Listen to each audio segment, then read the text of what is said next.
Welcome back to my channel, y'all. Thank you for coming back for my continued coverage of episode by episode of The Mandalorian Season 2.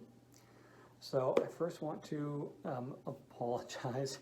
Even though these are all being posted way after The Mandalorian has aired on Disney Plus, I've been recording these as I've been watching the episodes.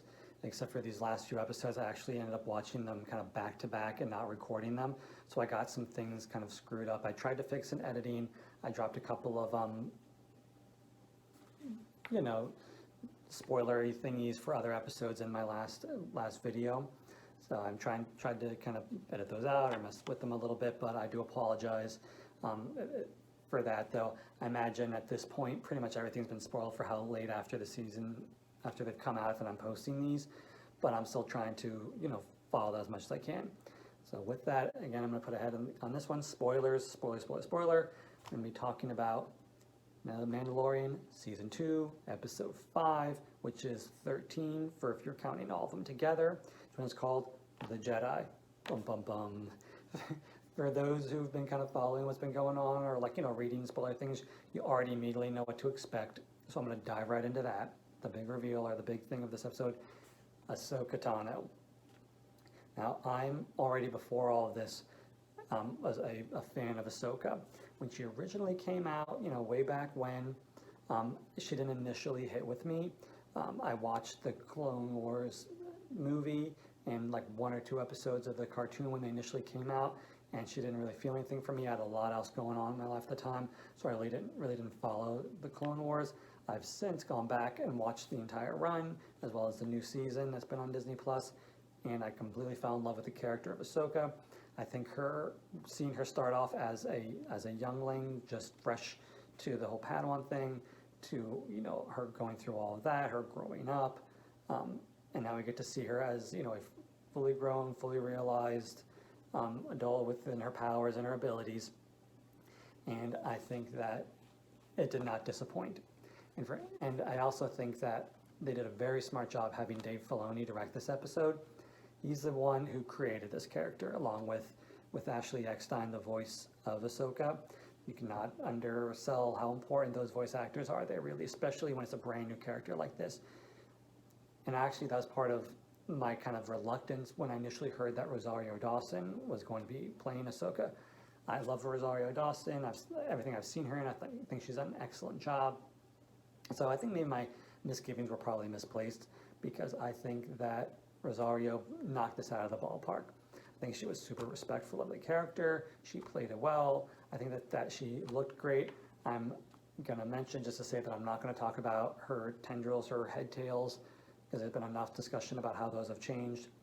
I'm not even going to worry about that. It's obvious what they did, why they did it. If you're hung up on it, that's your problem.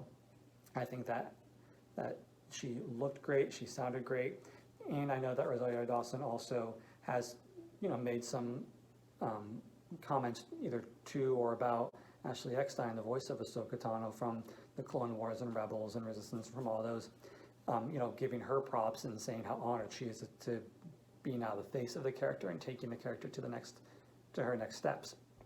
So I think that Rosario did an excellent job with Ahsoka. I think she looked great. I think she moved great. I think she sounded a little darker than where she has previously, but then again, look at what she's been through. She's gone through from the old Republic and seeing all them at their glory, the Jedi at their height, to the Clone Wars, to Order 66, and all those years after that, where Vader, her brother Anakin, her master, hunted down and killed all the Jedi, and she survived all that. And to now come out on kind of the other side, where now the Empire is back to being destroyed and they're trying to build a new republic, it makes sense that she'd be a little bit darker. So I think that made a lot of sense. But you could still see that she had the heart that Ahsoka does, which is excellent and something that we need.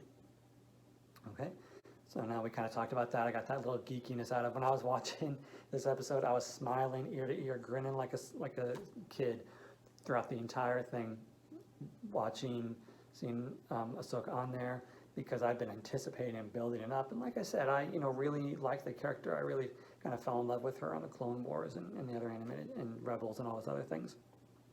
So I think that was excellent.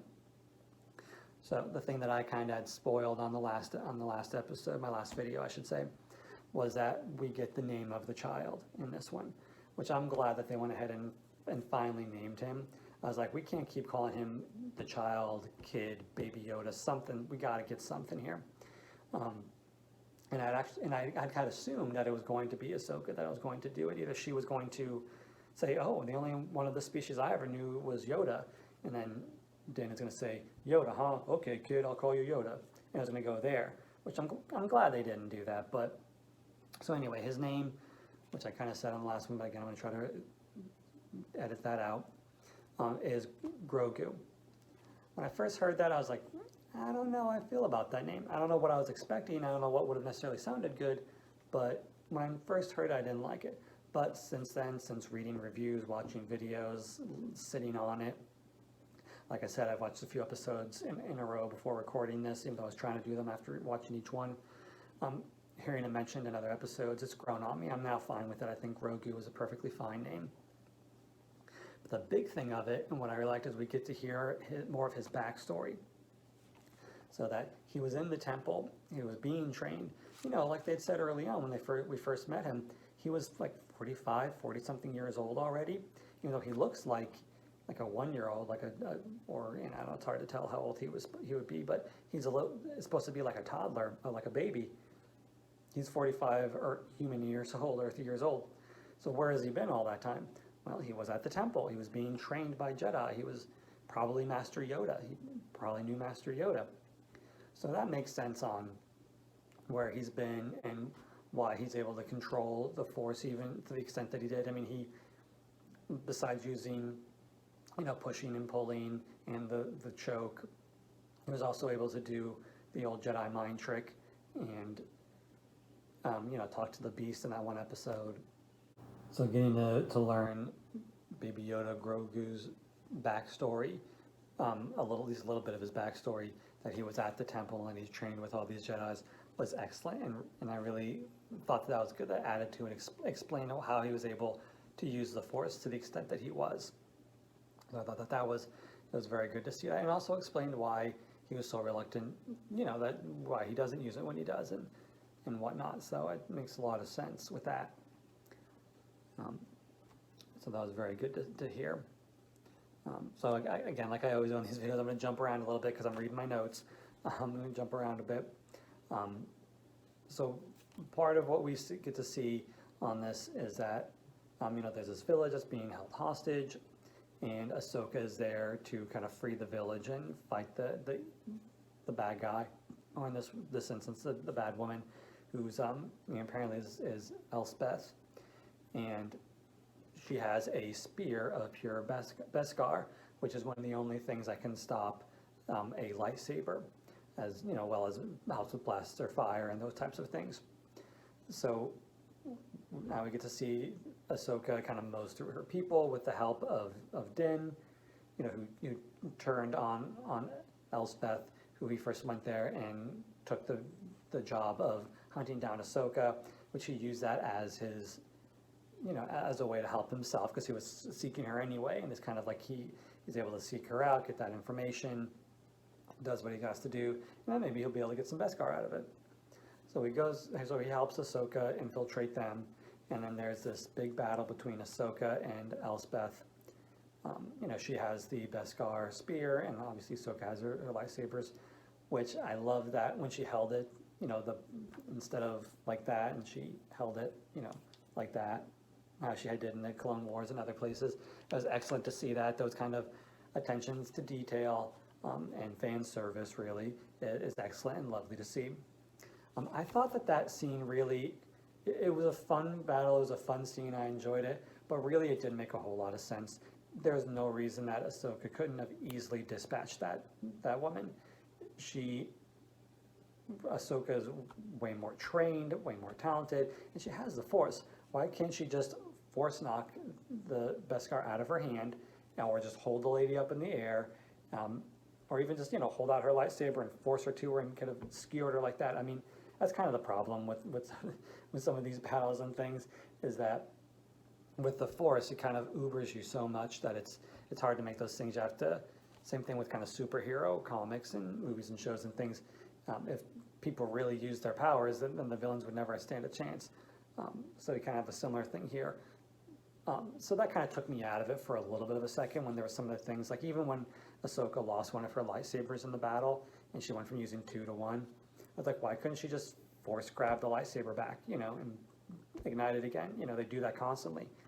So I think that, but anyway, I'm getting sidetracked. I thought it was an excellent battle and I really liked it. And of course, Din Djarin, the Mandalorian, gets to have that Beskar spear at the end, which is excellent. He deserves it because he's collecting Beskar, and also I'm sure that is a setup for later on with the dark saber that Moff Gideon has, that he's going to end up using that spear, to fight him with that, with the dark saber. So that's a setup for that, very obvious setup. I mean, for anybody who knows anything about movies or storytelling or things like that, it's pretty obvious. But I thought that was excellent. And that's what I kind of have for my notes. I really enjoyed this episode both just from a geeky Star Wars fan space, from getting to see Ahsoka in live action and but also from an overall story standpoint of just watching The Mandalorian. Even if you don't know any other Star Wars, this was a great episode to move the overall story forward, answer some questions like who is Grogu, where did he come from, and so we get to see all of that, which is actually even his name. Even his name was great to see and learn. I thought that was good, and now we know where they're going next. They're going to a holy Jedi place to commune with the Force and hopefully bring in more Jedi. And so I think we are all wondering who that could be, who another Jedi could be. I'm looking forward to where this is leading. It's getting closer and closer to the season finale, and it's ramping up nicely, and I'm really looking forward to it. This is an excellent episode. I think that Ahsoka Tano did not disappoint. Having Dave Filoni, basically the creator of it, direct this episode was a great way to kind of head off. If anybody says, oh no, Ahsoka wouldn't do that, they could say, hey, the guy who created her directed this episode, so yes, obviously she would. He wouldn't let her do anything differently. So I think that was very smart on their behalf, and I think that Rosario Dawson did an excellent job. And I love this, can't wait for the next one. Tell me your thoughts below. Tell me what you thought of Rosario's performance, of the name Grogu, your thoughts on that. Oh, and I didn't mention, I noted there, but that Ahsoka is going after Thrawn. And so, am I even saying that right? Yeah, Thrawn. She's going after Thrawn, which for fans of the expanded universe know that he is a major player in the expanded universe. So we're getting him brought into this. So that is going to be very excellent, very big tease as maybe a season 3 bad guy or something, even because I know, well, I don't know, I don't want to do any out of order spoilers, but some more things that I've read that are coming down the pipe. So that's probably a big tease there. Anyway, tell me your thoughts below. I'd love to hear it. I'll respond to as much as I can. And until next time, until the next episode, see you guys later. May the Force be with you.